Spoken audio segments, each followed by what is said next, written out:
untuk kita semuanya. Selamat pagi. Ya, terima kasih ya untuk kesempatan pagi hari ini saya bisa berbagi. Di sini saya mau berbagi ya bagaimana Tuhan mengingatkan saya akan firman-Nya gitu. Dulu Tuhan juga sudah mengingatkan ini, tapi ketika saya tidak taat, saya tidak ikut lagi akan perkataan Tuhan, saya mengalami lebih parah dari yang sebelumnya gitu. Saya mau berbagi tentang kesehatan gitu. Bagaimana selain kita juga butuh makanan rohani, kita juga butuh makanan jasmani supaya seimbang gitu. Jadi dalam hal ini saya mau berbagi, dulu juga saya sudah pernah ceritakan bagaimana ketika saya tidak taat dengan pola makan saya, kadar gula saya naik karena saya keturunan bapak gulanya tinggi. Jadi ketika saya tidak taat, gula itu akan naik, dan ketika saya makan obat gula sekali, gula itu akan turun gitu. Dan seperti itu, asal kadar gula saya mulai saya rasa tidak enak, makan yang agak banyak, makan yang manis, saya makan obat gula. Seperti itu menjaganya. Ternyata itu membuat saya nggak taat, dan beberapa bulan yang lalu gitu saya sudah mengalami yang lebih parah. Biasanya cuman kadar gulanya itu saya agak lemas gitu, tapi ini sudah tangan mulai kebas. Ketika tangan ini diginikan, rasanya nggak ada tenaga gitu. Kadang Bapak Dika bilang tolong aku suka gitu, tapi rasa saya udah kuat, tapi tenaga nggak ada gitu. Ketika jalan saja nggak usah naik tangga gitu, jalan lurus saja, jalan pagi kami gitu sama Bapak Dika, saya bilang napas saya pendek ya gitu. Kok napas saya rasanya pendek? Ketika ditarik napas itu rasanya nggak nyampe gitu. Datang dibilangnya itu mungkin asam lambung dulu gitu, tapi di situ saya sudah mulai bergumul dan saya cek kadar gula memang tinggi gitu, tapi saya makan obat gula pun nggak turun lagi gitu. Ya Tuhan, gimana ini gitu kan? Biasanya saya makan satu kali pasti turun gitu, ini enggak.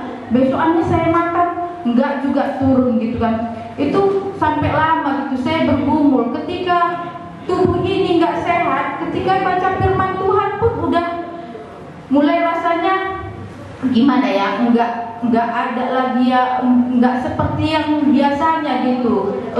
Kadang udahlah gitu, udah untuk melakukan pekerjaan itu pun rasanya udah ada, aduh kayak mana aku ini ya, apalagi sakitku ini, jangan-jangan aku jantung lagi, udah jauh pikiran itu gitu kan. Dan ketika waktu kami retreat suami istri gitu, saya selain firman Tuhan diberkati, senang juga gitu berjumpa dengan Pak Bangun itu gitu.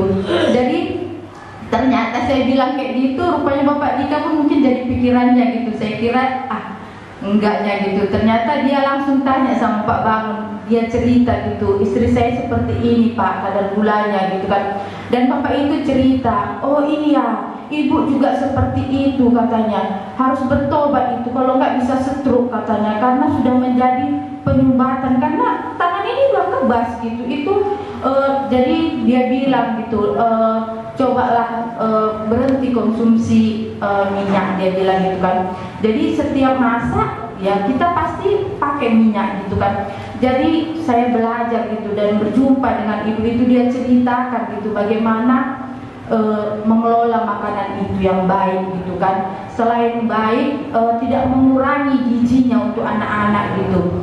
Jadi selama ini saya kadang kalau nyayur itu setelah supaya jangan amis, ikannya digoreng, setelah itu disantan. Wow, lemaknya luar biasa. Tapi ibu itu cerita gini, kan nyayur ikan supaya anaknya juga bergizi, kan gulai tapi kan tambahin bumbunya, cukup dengan kemiri. Ikan itu udah enak, udah lemak katanya kan.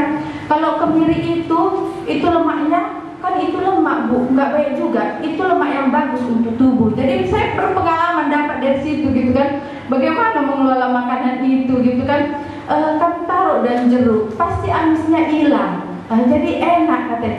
Saya pikir juga, bagaimana dengan mama, dia udah tua, pasti banyak biasanya sudah makanan yang seperti itu gitu kan. Puji Tuhan gitu, ketika saya bikin makanan itu semua nggak kecapean gitu. Jadi ternyata tubuh ini pun menjadi sehat, dan puji Tuhan gitu ya. Ketika saya tidak makan obat gula pun kadar gula itu udah normal gitu. Dan ketika berjalan, berolahraga gitu, saya udah nggak ngalami lagi yang namanya napas ini gitu. Ternyata ini yang diingatkan Tuhan gitu ya. Dari 1 Korintus 6 itu ayat yang ke-29.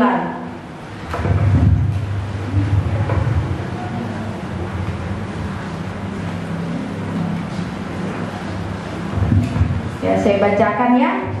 Atau tidak tahukah kamu bahwa tubuhmu adalah bait Roh Kudus yang diam di dalam kamu, Roh Kudus yang kamu peroleh dari Allah, dan bahwa kamu bukan milik kamu sendiri, sebab kamu telah dibeli dan harganya telah lunas dibayar. Karena itu muliakanlah Allah dengan tubuhmu. Jadi Tuhan ingatkan lagi, Mama Dika, muliakanlah Tuhan dengan tubuhmu gitu. Memang saya akui ya, ketika tubuh ini tidak sehat untuk melayani keluarga pun, ya otomatis udah nggak semangat gitu. Karena apa?